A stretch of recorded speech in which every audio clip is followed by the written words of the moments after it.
Hi everyone, this is Jim. I played in a tournament last weekend, the 35th Annual Western States Open, which is held in Reno, Nevada. It's quite a big tournament. There were over 200 players out for it, and in spite of it being called an open, it's actually a class tournament. There's an open section, an A section, a B section. Oh, an expert, open expert A, B, C, D, etc. And I was playing in the B section for this tournament. My rating was 1765. So rather than playing up to the A section, I decided to just go ahead and play in the B section. And I thought I would do round by round coverage. So this is my game from round one. My opponent had a rating of 1657. So when you're in the top half of the of your class, then in the first round you often get paired down against a lower rated player, although that's not a big rating gap, 1765 to 1657. Anyway, I had the white pieces. I start off with e4, and my opponent goes with the Sicilian defense. So let's just go through the standard opening moves here. He plays d6, which is actually the main move there, although there are alternatives, of course. Takes, so this is the open Sicilian.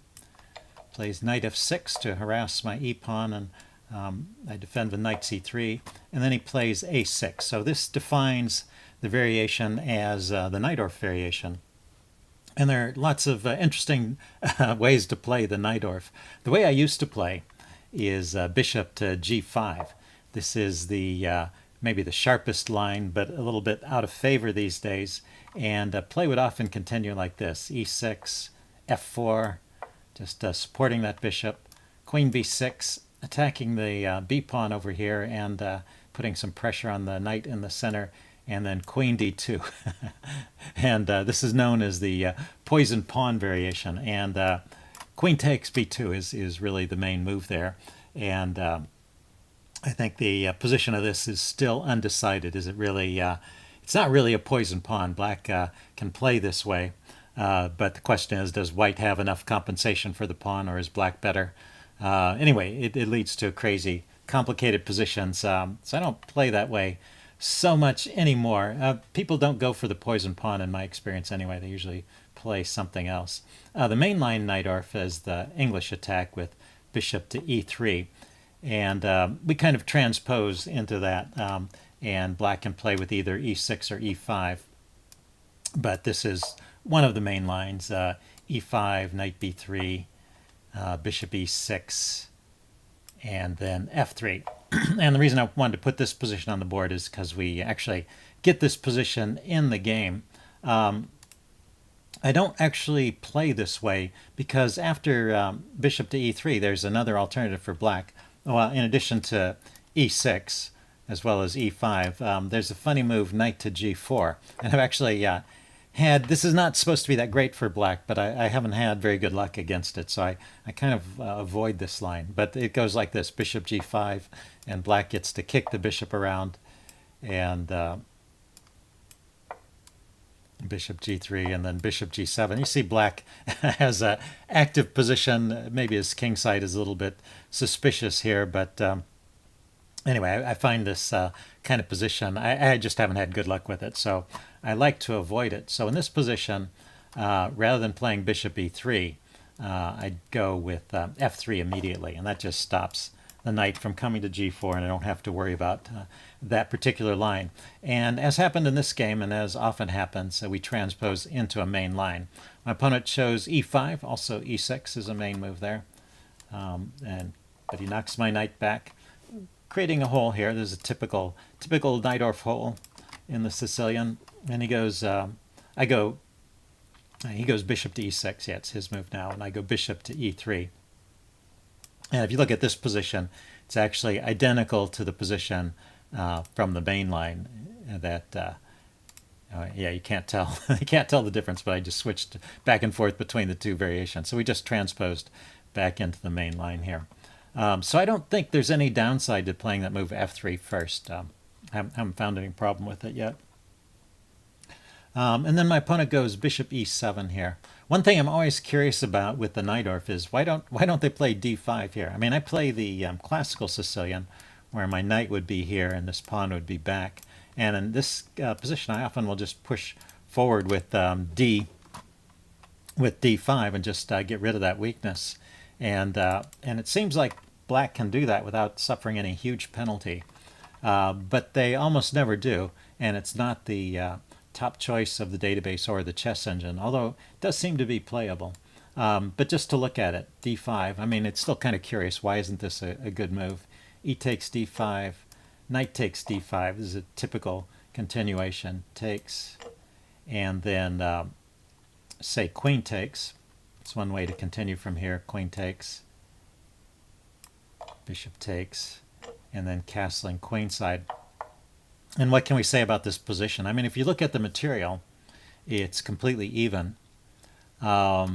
There's 3 to 3, so there's a little asymmetry. Black has 4 and 2, and white has 3 and 3 in terms of the pawn. Both sides have the bishop pair. The big difference here is just the development. Black's king is not castled, and this bishop and this knight are still in the way. So I think that's why they don't play this way. I think this development advantage is a bit annoying, although I could not find any sort of winning continuation for white from this position. Let's see. Another way that black could play this is to try and avoid the queen trade by taking here with the bishop, but then white can play c4 anyway, force the bishop to move and trade queens, and get a similar kind of position where white just has that slight edge in development in a position where there are no queens.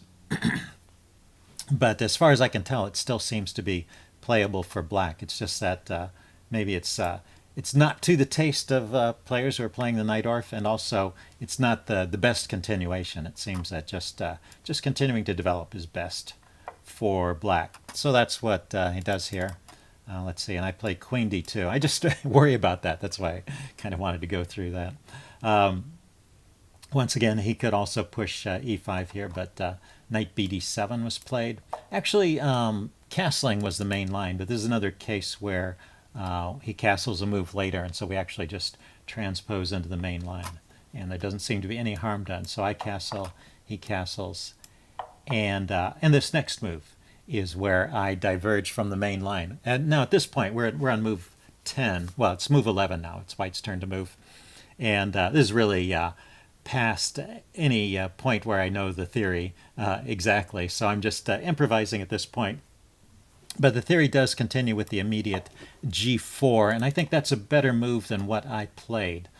I get g4 in on the next, or I eventually get g4 in, but I played the move king b1 first. And yeah, it's just not as strong. King b1 is often a useful move. So it's not a bad move here, but it doesn't maintain that kind of opening edge that you like to get if you can. So at this point, I'm giving myself a little king security. The point is that black in this position often gets a quick attack along the c-file. It's useful to have that pawn unpinned against heavy pieces, and it also provides a square for a piece to use, either to defend there or maybe the knight might use it to route around. So it's a generally useful move, but not the most accurate move at the position. Let's see, he went b5 and I went g4, and I guess that's the point, is that black is one step ahead, since I've taken one step out to move my king to the side, and it is a very sharp position, so this actually makes a difference here. And now the chess engine would continue immediately with b4. I think at this point there's not enough games in the database to make this meaningful continue, or it's not meaningful to look at the database anymore, so we're just looking at the chess engine. Because of my king b1 move, we're pretty much out of theory, although there still were a few games in the database that were played like this. b4 knight e2, kicking the knight back. That was the chess engine recommendation here, for black to have some either equality or slight edge, so that'd be a good way to play. Knight b6, that was a typical move in the Najdorf, and seems to be okay as well. And then I went queen f2 here, and after this there are actually no more games in the database. There was one line in the database that continued from here with b4. No, I'm sorry, with g5. And then knight goes to h5, and then knight to d5, hopping the knight in here. And I think actually this was a better idea than what I played. You want to put the knight here at a time when it's somewhat inconvenient for black to take it. If black can just take that knight off and there's no penalty, then it's probably a good idea. What I didn't actually thought about this during the game. The point is that he can't take with the knight because I'll take back with the pawn. Oh, no, it's not this position. I'm thinking of another position. So, yeah, I guess he could just take my knight off and I'd have to take back with the pawn. Yeah, I'm not sure I like that position any better than what I played, actually. So let's go back to the game. I played the move queen f2 here. And I'm just targeting this knight here and asking him what he wants to do about it. He chose to defend with knight f to d7. And then I just pushed on with h4. So typical English attack against the Najdorf, although I have moved my queen. Sometimes the queen just stays here and then goes directly to the h-file when the h-file opens up, or the g-file. Anyway, but that queen move I thought was kind of useful, kind of chased his pieces a little bit. Let's see, he went to queen c7, and now I went with g5. Right here, this is a position I was thinking about. Here I was thinking about the move knight to d5, and I think this would have been a good move.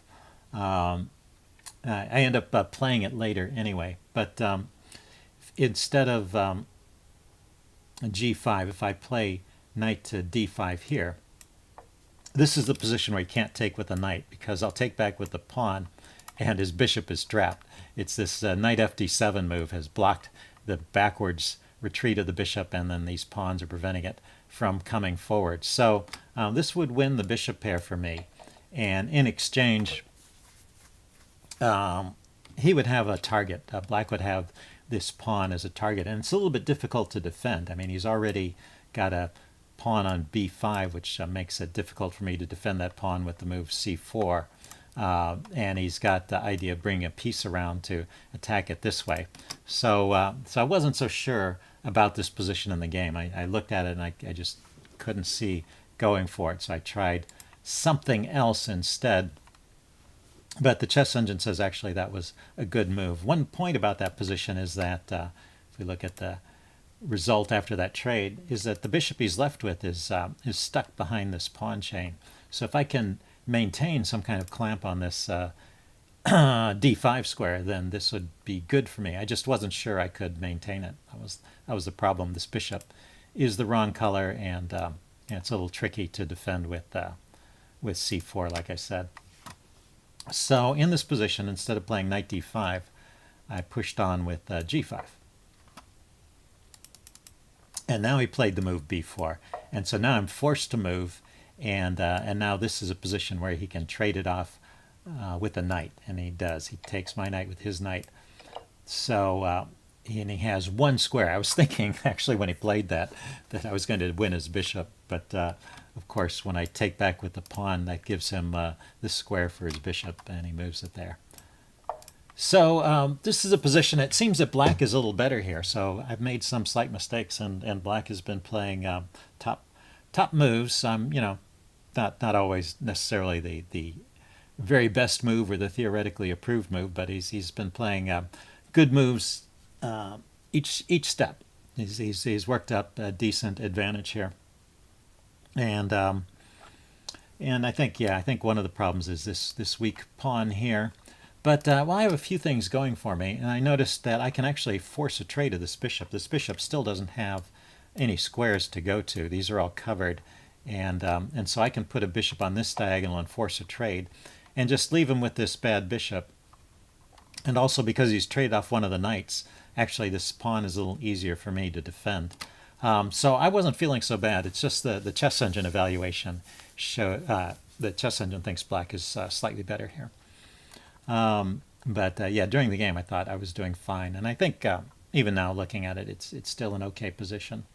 So he took, and I took.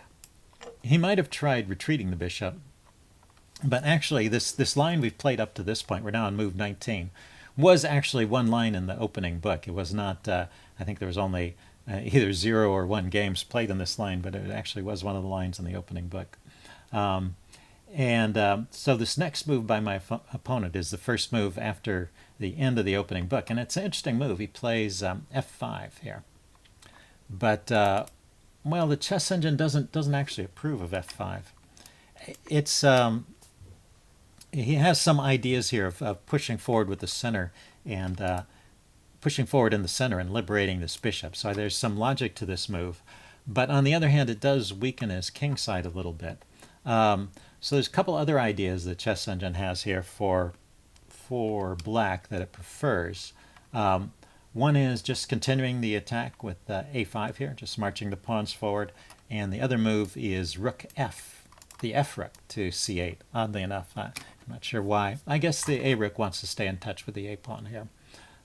So that, anyway, so rook f to c1 is setting up a battery here, which will keep my queen tied down, defending the c2 square there.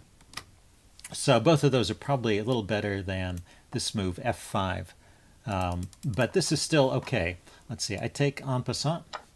He takes back with the bishop, and that move actually is where the chess engine starts to change its mind and like White's position a little bit. So if we back up, it seems like taking with the knight was the best choice. And then after this, it gives this line, queen to g2. The idea is to move the queen away from this pin. There's going to be a pin on the f file, and then black continues with a5, and I can continue with generating pressure against this point and pushing the pawn forward. So anyway, interesting game from this point, and probably in the range of about even, but very sharp, of course. So bishop to f6, we'll see that what happens is this move seems to kind of lose a tempo. I play the move knight to d2, and this is a good move. What I'm doing is I'm rerouting this knight to the e4 square to put a little pressure on this bishop, and actually drives the bishop back if he allows that. Well, for example, the chess engine would play bishop e7 here, knight to e4, knight to f6, and so you see the chess engine wants to put the knight there when, of course, the knight there could have already been on that square. And then once again, queen g2. So that's the best line according to the chess engine after knight d2. And but I'm still doing fine there because black has sort of wasted some time with this shuffle of the bishop going forward and then back. So he didn't care for that continuation, and he tried something really interesting here. He tried a pawn sack, and this is a good pawn sack. It's not the best move here, but it's yeah. So maybe I shouldn't call it a good pawn sack, but it's an interesting one. It does two things. It immediately liberates this bishop on this diagonal, and it gives this square for the knight.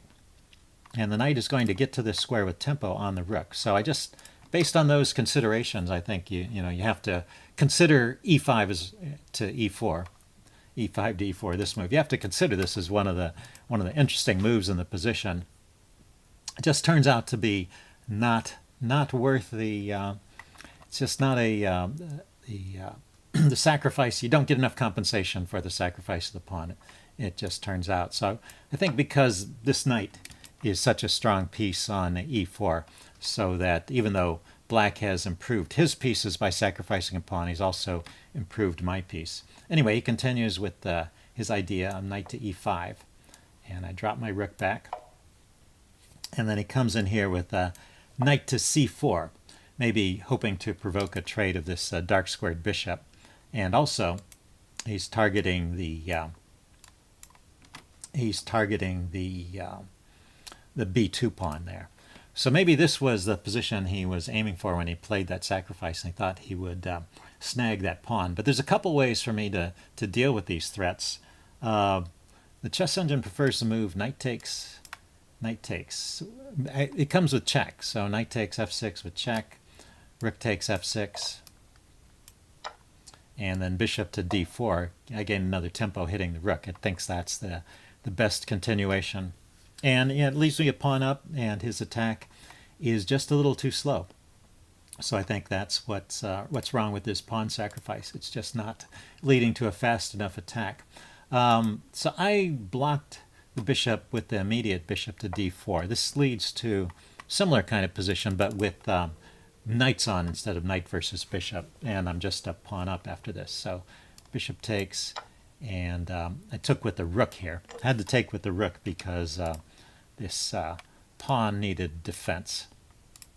So I didn't think queen takes was particularly good. So at this point, I think I have a slight edge here. He sacrificed a pawn. He's got a little bit of piece activity, but it's not quite enough. The chess engine says that the most active way for black to continue and stay in the game is to play rook to f4. Nice move, activating the rook and preparing to double on the f file. Let's see, I could go knight to g5, and this is a square I'd been eyeing already. It looks at this e6 square, forking the queen and the rook, and it also defends the f3 pawn.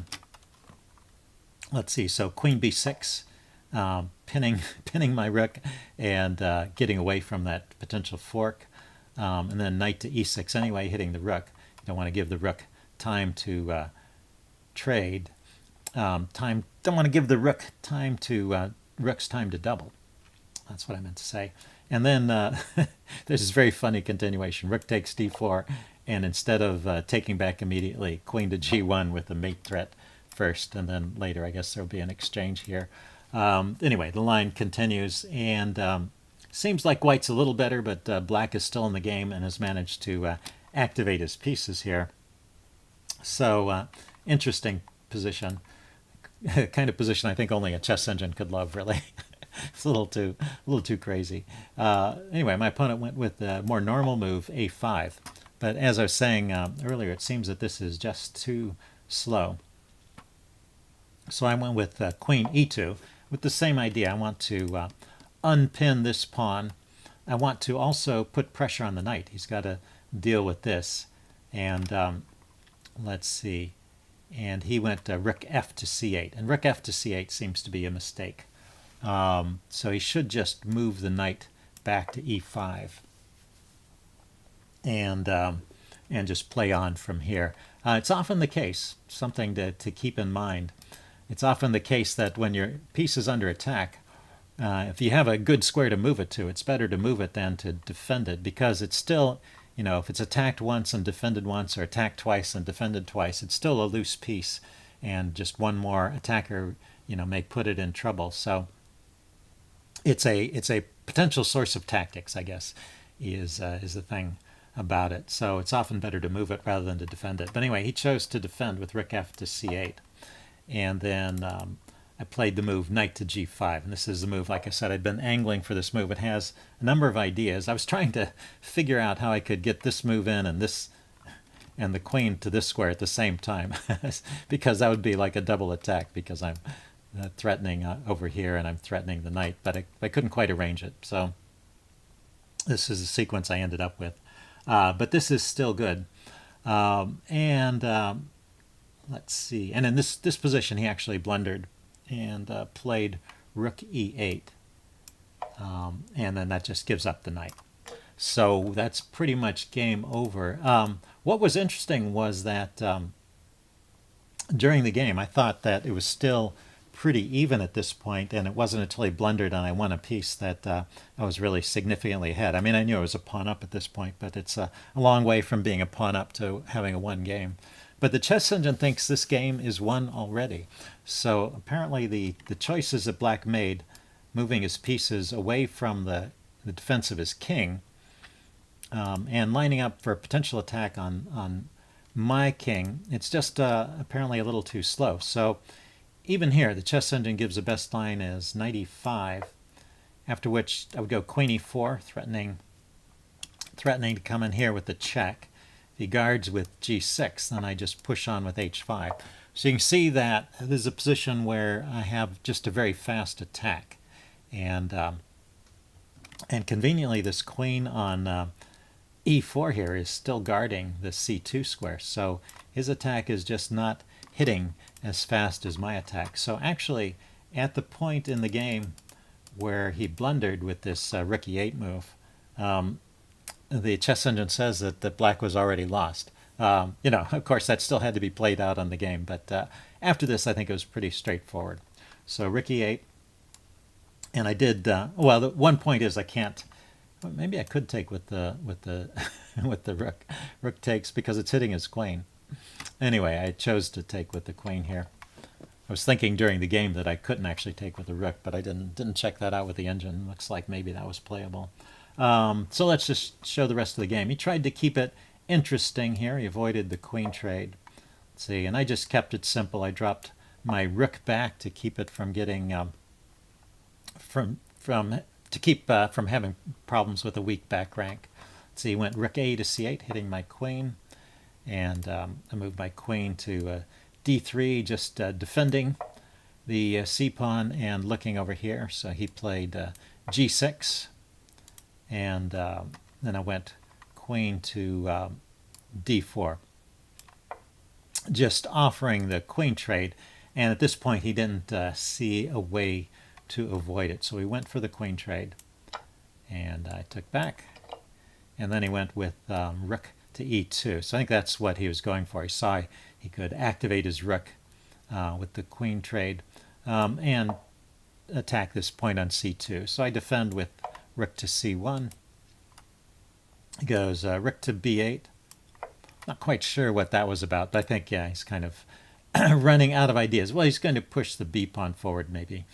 So I just stopped that with b3. This also gives my king a square to go to. So he goes back over here, rook to f8, taking a look at my pawn, which is still defended. So I take this rook, which was defending the c pawn. That's okay now. So I just move it over here to d1, and then he goes h6, kicking my knight. Drop the knight back to e4. That was his idea. Yeah, he's going to kick my knight and win the f-pawn here. So I move my knight to where it attacks his d-pawn. He went ahead and took this pawn. I took his pawn. And then he doubled on the second rank. But I had seen this coming, and I saw that I could defend actively with rook to c4. So this is all covered. Let's see, he went g5. I took. He took. Went knight to b7, going after these pawns. He went g4, and I went d6. Yeah, actually, this knight b7 move, it was more about getting out of the way of the pawn and defending the queening square. So he resigned at this point. I think it was pretty much over from the time when he lost his knight. But, well, it was kind of an interesting opening and early middle game, and some kind of subtle mistakes led black into actually a pretty difficult position, which is what happens with these really sharp lines like the Najdorf. Anyway, that's it for round one. So I start off with a win. Always good to start that way. There were 2 games played each day, so a total of 6 rounds. And so I have another game to play in the afternoon, and I will be back with that one. See you then.